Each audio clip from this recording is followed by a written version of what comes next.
Hello viewers, welcome to yet another episode of BL Grover. This is the fourth lecture from Modern History BL Grover's book. और आज हम करने वाले हैं अहमद शाह अब्दाली के इन्वेजन को और पानीपत के तीसरे बैटल को कवर। इससे पहले अगर आपने आगे के वीडियोस को नहीं चेकआउट किया है तो आप चेकआउट कर सकते हैं। उसमें हमने later Mughal emperors, later Mughal nobles और नादिर शाह के इन्वेजन की बात ऑलरेडी कर ली है। So today's video is going to be very short. So let's get started. Ahmad Shah Abdali's invasion and third battle of Panipat. Ahmad Shah Abdali, इन्हें अब्दाली क्यों कहा जा रहा है? ये एक ट्राइब को बिलोंग करते हैं जिसका नाम है उलूस। तो उलूस ट्राइब को ये बिलोंग करते हैं, इसलिए इन्हें अब्दाली कहा जा रहा है। उस ट्राइब से नाम को डिराइव किया गया है। और ये एक यंग अफगान ऑफिसर हैं, नोबेल लीनिएज के। इनकी लीनिएज क्या है? नोबेल है काफ़ी। नादिर शाह जो हैं, जिनके बारे में हमने पिछले लेक्चर में डिटेल में किया था, तो वो जो है वो काफ़ी हाई ओपिनियन रखते हैं। नादिर शाह क्या है? वो शाह बन चुके हैं पूरे के पूरे पर्सिया के, इंक्लूडिंग कांधार। तो नादिर शाह जो है वो काफ़ी हाई ओपिनियन रखते हैं अहमद शाह अब्दाली के मेरिट के बारे में। और एक बार नादिर शाह ऐसा कोट करते हैं कि I have not found in Iran, Turan और Hind any man equal to Ahmad Shah Abdali in capacity and character. मतलब अहमद शाह अब्दाली की जो काबिलियत है, उनका जो किरदार है, उस किरदार और उस काबिलियत का इंसान नादिर शाह कहते हैं कि उन्होंने ना ही ईरान, ना ही तुरान, ना ही हिंद में कहीं पर देखा है। नादिर शाह की अब यहाँ पर क्या होता है कि अफ़गान पॉलिटिक्स में कुछ चेंजेस आते हैं, कुछ फ्लक्चुएशंस होते हैं, तो नादिर शाह की असैसिनेशन हो जाती है। अब असैसिनेशन क्यों होती है? तो इसके पीछे एक बहुत ही फेमस स्टोरी है कि नादिर शाह के कुछ ऑफिसर्स और कोटियर्स को क्या होता था, some of them feared he was about to execute them. Nadir Shah was about to execute them, वो उनको मार देंगे, ऐसा उनको फियर था कुछ ऑफिसर्स और कोटियर्स को। तो इस वजह से उन्होंने क्या किया, उन्होंने एक प्लॉटिंग की नादिर शाह के अगेंस्ट। और इस प्लॉटिंग में नादिर शाह के खुद के दो रिलेटिव्स इन्वॉल्व थे, मोहम्मद कुली खान और सलाह खान। और इन दोनों ने मिलकर के क्या किया ना कि मार दिया नादिर शाह को, असैसिनेट कर दिया 20 जून 1747 को। 28 जून को नादिर शाह वॉज असैसिनेटेड। और इसके बाद फिर क्या होता है, नादिर शाह के असैसिनेशन के बाद अहमद शाह अब्दाली जो हैं ये खुद को कांधार का रूलर डिक्लेयर कर लेते हैं। ये कहते हैं कि अब जो असैसिनेटर्स हैं या जो नेक्स्ट आए, क्योंकि नादिर शाह के सक्सेसर कौन होते हैं, तो नादिर शाह को सक्सीड करते हैं आदिल शाह। आदिल शाह जो हैं वो उनके ही नेफ्यू हैं। उनका असली नाम जो है अली कुली था और उन्होंने अपने नाम को बदल के आदिल शाह रखा। आदिल शाह का मतलब होता है राइटियस किंग। तो उनके कहीं ना कहीं उनके उधर से अहमद शाह अब्दाली खुद को अलग कर लेते हैं जब नादिर शाह का असैसिनेशन हो जाता है। और जैसे कि ये पूरा पर्सिया है तो ये पार्ट कांधार है जहाँ पर अहमद शाह अब्दाली रूल करते थे in the time of Nadir Shah. तो नादिर शाह के ओवरलॉर्डशिप में रूल किया जाता था, बट जब वो उनकी असैसिनेशन हो जाती है तो इस पार्ट को काइंड ऑफ इंडिपेंडेंट कर लेते हैं अहमद शाह अब्दाली कि ये उनका पर्सनल पार्ट है कांधार। इसके बाद फिर क्या होता है कि वो एक लार्ज आर्मी बनाते हैं, 50,000 सोल्जर्स को रिक्रूट करते हैं, काबुल को सीज कर लेते हैं और मॉडर्न किंगडम बनाते हैं अफगानिस्तान का। तो मॉडर्न अफगानिस्तान का जो किंगडम है उसमें क्या क्या आता है, उसमें आपके कांधार और काबुल दोनों के दोनों प्रोविंसेस को जोड़ लिया जाता है और फिर बनता है अफगानिस्तान, मतलब अफगान के लिए एक जगह। और फिर उसके बाद फिर क्या होता है कि वो खुद को बोलते हैं कि वो एक राइटफुल सक्सेसर है नादिर के, क्योंकि वो उनके तरह कैपेबिलिटी, कैरेक्टर में उनसे मैच करते हैं। तो इसलिए क्योंकि मुगल प्रोविंसेस जो कि इंडस के वेस्ट में थी, वो क्योंकि नादिर शाह को दे दी गई थी, तो इसीलिए अहमद शाह अब्दाली जो है वो क्लेम करते हैं कि वेस्टर्न पंजाब जो इंडस के वेस्ट में है वो एरिया जो है किसे मिलना चाहिए, वो अहमद शाह अब्दाली को मिल जाना चाहिए। इसके साथ साथ क्या इम्पॉर्टेंट बात है इनसे रिलेटेड और, तो वो ये है कि इन्होंने जो है इंडिया को 5 बार इन्वेड किया है। और इसमें सबसे फेमस जो लड़ाई इन्होंने लड़ी है इंडिया में, that is third battle of Panipat, जो 1761 में होगा। मेजरली मराठास के अगेंस्ट होता है ये बैटल। अहमद शाह अब्दाली की जो पहली इन्वेजन है इंडिया में वो 1748 में होगी and it ended in a fiasco. Fiasco यानी कि असफलता। तो क्या हुआ कि यहाँ पर इनको बहुत ज़्यादा सक्सेस नहीं मिलता है अहमद शाह अब्दाली को। बट अब्दाली जो है ना वो बड़े आसानी से हार मानने वाले इंसान नहीं थे। He was not a man to be easily bowled, easily मतलब रुक जाना, ठहर जाना, हार मान लेना, वैसे इंसान थे नहीं है। 1749 में नेक्स्ट ईयर ही की शुरुआत में ये क्या करते हैं, ये अपने फ्रंटियर्स को क्रॉस करते हैं और मुइन उल मुल्क कौन है भाई? मुइन उल मुल्क जो है वो मुगल गवर्नर है पंजाब के, तो इनको डिफीट करते हैं। इनको जैसे डिफीट करते हैं तो मुइन उल मुल्क जो है वो अहमद शाह अब्दाली को प्रॉमिस करते हैं कि आपको जो है 14,000 रुपये 14,000 रुपीज़ जो है वो सालाना आपको रेमिटांस दिया जाएगा, तो आप जो है इस लैंड को छोड़कर चले जाइए। तो अब्दाली चले जाते हैं कि ठीक है, सालाना 14,000 रुपये मिल जाएगा तो इट्स ओके। इसके बाद फिर क्या होता है कि अब्दाली को जो है मुइन उल मुल्क रेगुलरली पे नहीं करते हैं जो ट्रिब्यूट ये प्रॉमिस करते हैं। इस वजह से अब्दाली जो है वो वापस से तीसरी बार, पहली बार 1748 में आए, this was a complete failure. 1749 में पंजाब के मुगल गवर्नर को इन्होंने हरा दिया और रेगुलर ट्रिब्यूट का वादा लेकर गए, बट जब रेगुलर ट्रिब्यूट नहीं मिला तो तीसरे साल 1752 में ये वापस आते हैं इंडिया। और ऐसे में क्या होता है, मुगल एम्परर इस टाइम पर होते हैं अहमद शाह और अहमद शाह अब्दाली। तो वी विल कॉल अब्दाली, मतलब इन्वेडर को हम बस अब्दाली कहेंगे और मुगल गवर्नर को अहमद शाह कहेंगे टू अवॉइड फर्दर कन्फ्यूजन। तो अहमद शाह जो है वो खुश करने में अब्दाली को कि कहीं वापस से जैसा नादिर शाह ने कर दिया था, दिल्ली में पूरा आउटरेज क्रिएट कर दिया था, हत्याकांड हो गया था, वो ना हो जाए वापस, इसलिए अहमद शाह ने क्या किया, अहमद शाह ने अब्दाली को प्लीज़ किया, अपीज़ किया। कैसे? उन्होंने अब्दाली को पंजाब और सिंध सरेंडर कर दिया।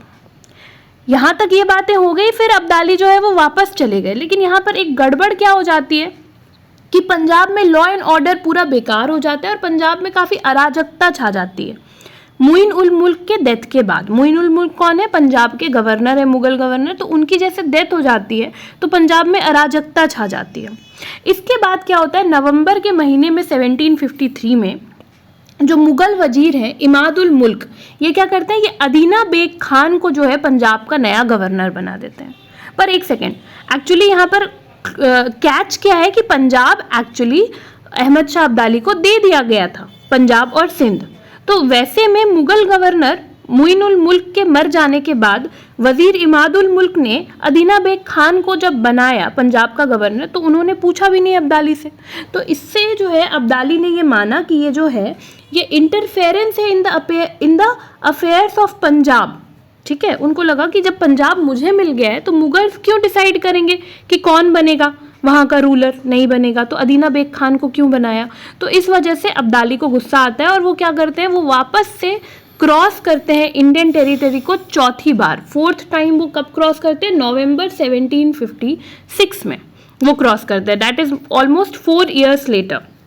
इसके बाद फिर क्या होता है, नेक्स्ट ईयर जनवरी 1757 तक वो क्या होता है, वो इंडस क्रॉस कर गए 1756 नवंबर में, और 2-3 महीने के अंदर वो क्या हो गया, वो दिल्ली पहुंच गए और दिल्ली में काफ़ी ज़्यादा लूट मचाया।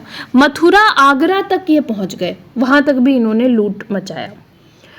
इसके बाद जब वो रिटर्न कर रहे थे तो रिटर्न होने से पहले उन्होंने जो है आलमगीर टू को जो है मुगल एम्परर माना कि हाँ ये मुगल एम्परर है।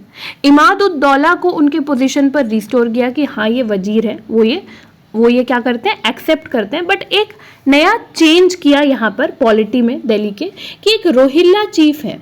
रोहिल्ला चीफ का नाम क्या है, नजीब उद दौला। तो नजीब उद दौला को ये बोलते हैं कि ये मेरा पर्सनल सुप्रीम एजेंट है मुगल रूल के अंदर, और इसीलिए ये मुगल एम्पायर का मीर बख्शी कौन बनेगा, मीर बख्शी बनेगा रोहिल्ला चीफ नजीब उद दौला। तो ये एक इम्पॉर्टेंट चेंज करके गए अहमद शाह अब्दाली चौथी बार जब वो आए थे। तो चौथा बार आने के बाद जब वो रिटर्न करते हैं तो वो एक इम्पॉर्टेंट चेंज कर देते हैं कि रोहिल्ला चीफ नजीब उद दौला को अपना पर्सनल सुप्रीम एजेंट और मीर बख्शी बना देते हैं मुगल एम्पायर का। 1758 में फिर क्या होता है कि मराठास आते हैं पिक्चर में। तो रघुनाथ राव जो कि मराठा पेशवा हैं, ये दिल्ली आते हैं और ये नजीब जो कि रोहिल्ला चीफ हैं और सुप्रीम एजेंट भी हैं अहमद शाह अब्दाली के, तो उनको एक्सपेल करते हैं दिल्ली से। और फिर उसके बाद पंजाब को भी मराठा जो है वो अपने अंदर ले लेते हैं, जो कि टेक्निकली किसके अंदर था, अहमद शाह अब्दाली को मुगल राजा ने जो है, अब अहमद शाह ने मुगल को, अहमद शाह ने क्या कर दिया था, अहमद शाह अब्दाली को दे दिया था पंजाब। तो वहाँ पर भी जाकर के रघुनाथ राव जो है पंजाब को भी अपने में मिला लेते हैं थ्रू अटैक, थ्रू अग्रेशन। तो ऐसे में क्या होता है, क्योंकि अब मराठा ने जो है वो नजीब को भी हटा दिया जो सुप्रीम एजेंट है, अहमद शाह अब्दाली के, और साथ साथ पंजाब जो अब्दाली के प्रोविंस में आ रहा था उसे भी क्या कर लिया, वापस से इधर मिला लिया। और क्या किया उसके बाद, अदीना बेग जिसको कि गवर्नर बनाना, वो जिसके गवर्नर बनने की वजह से अब्दाली भारत आए थे, तो अदीना बेग को वापस से पंजाब का गवर्नर बना दिया। और इस बार किसके बिहाफ पर, पेशवा के बिहाफ पर, ठीक है, मराठा पेशवा के बिहाफ पे बनाया। तो अब्दाली जो है वो इंडिया वापस आए 1759 में मराठास से बदला लेने के लिए। इसी सिनेरियो में, इसी बैकड्रॉप में जो है यही सिनेरियो जो है वो रीज़न बनती है थर्ड बैटल ऑफ पानीपत की, जो लड़ा जाता है 14 जनवरी 1761 को। और इससे जो है टोटल डिफीट हो जाती है मराठास की। माना जाता है कि यहाँ से पहले तक, थर्ड बैटल ऑफ पानीपत से पहले तक, इंग्लिश ईस्ट इंडिया कंपनी कहीं ना कहीं ये मान रही थी कि मराठास जो है वो एक स्ट्रॉन्ग ऑपोजिशन दे सकती है। बट इस डिफीट के बाद जो है ना, इंग्लिश ईस्ट इंडिया कंपनी को भी एक सिग्नल सा मिल जाता है कि वो क्या कर सकती है, वो अब इंडिया के अलग अलग पार्ट में इंडिविजुअली लड़के हरा के पूरे इंडिया को अपने अंदर कर सकती है। ये जो 5वीं बार है, तो इस बार जब दिल्ली को छोड़ेंगे अब्दाली, तो वो क्या करेंगे, वो शाह आलम 2 को एम्परर बनाएंगे। वजीर अभी भी वही हैं, इमादुल मुल्क, और नाजिब उद दौला जो उनके सुप्रीम कमांडर थे या सुप्रीम एजेंट थे, वो अभी भी मीर बख्शी वही हैं। तो अब्दाली के आखिरी इन्वेजन जो है वो 1767 तक में आते हैं। एंड उसके बाद अगर हम लोग देखें तो अहमद शाह अब्दाली जो है, उनके इन्वेजन की वजह से क्या असर पड़ा, क्या आफ्टर मैथ हुआ, क्या इफेक्ट हुआ, तो उसने जो है हेस्टन कर दिया downfall of Mughal empire. Frequency of इस इन्वेजन, जितने बार इन्होंने इन्वेड किया और ये सक्सेसफुल होते गए, तो कहीं ना कहीं इससे एक्सपोजर हो गया मुगल एम्पायर की रॉटननेस का, और एक अराजकता का माहौल फैल गया, कन्फ्यूजन, क्योस चारों तरफ फैल गया। और इतना ज़्यादा छिछला था, इतना ज़्यादा शैलो था मुगल एम्पायर की रियलिटी कि शाह आलम 2 जो नए एम्परर बनाए अहमद शाह अब्दाली ने आखिरी बार, तो इनको जो है दिल्ली घुसने नहीं दिया गया था 12 साल के लिए। अब किसने रोका था दिल्ली घुसने से, तो रोहिल्ला लीडर जो सुप्रीम एजेंट थे अहमद शाह अब्दाली के, नजीब उद दौला, तो इन्होंने, इनके बेटे ज़बीता खान ने और इनके ग्रैंडसन गुलाम कादिर ने जो है, इन्होंने अनडिस्प्यूटेड पावर एक्सरसाइज किया था दिल्ली में, और जो एक्चुअल मुगल एम्परर थे शाह आलम 2, इन्हें घुसने नहीं दिया गया था। 30 जुलाई 1788 को क्या होता है, गुलाम कादिर जो कि ग्रैंडसन है नाजिब उद दौला के, ये क्या करते हैं, ये रॉयल पैलेस को जो है पोजेस कर लेते हैं, मुगल रॉयल पैलेस को, और शाह आलम 2 को डिपोज कर देते हैं, भगा देते हैं, और बाद में उन्हें अंधा कर देते हैं, ब्लाइंडेड हिम कम्प्लीटली, जो ग्रैंडसन है नजीब उद दौला के। ऐसे में क्या होता है, वापस से मराठा आते हैं सीन में। तो मराठा कॉन्फेडरेसी के लीडर हैं एक महदजी सिंधिया। तो महदजी सिंधिया जो हैं ये आते हैं और ये फिर दिल्ली जीतते हैं वापस से, और एम्परर शाह आलम को वापस से अक्टूबर 1788 में जो है ये क्या करते हैं, वापस से दिल्ली में बिठाते हैं। और 1803 कुछ महज 10-15 साल के बाद फिर क्या हो जाता है कि इंग्लिश जो है उन्हें प्रॉपरली क्लियर हो गया कि दिल्ली के जो राजा हैं या मुगल जो राजा हैं उनके पास अब कोई पावर नहीं है, उनको ईजिली हटाया जा सकता है। तो वो क्या करते हैं, वो शाह आलम 2 को जो है वो पेंशनर बना लेते हैं इंग्लिश ईस्ट इंडिया कंपनी के। कहते हैं अब आपसे राजपाट नहीं समझेगा, आप आराम से हमारा pension low and carry on like that, जैसा चल रहा है। So this is all about Ahmad Shah Abdali's invasion. In the next video, we'll be doing about causes of downfall of Mughal Empire. That is a very important lecture. So don't miss it. Thank you for watching.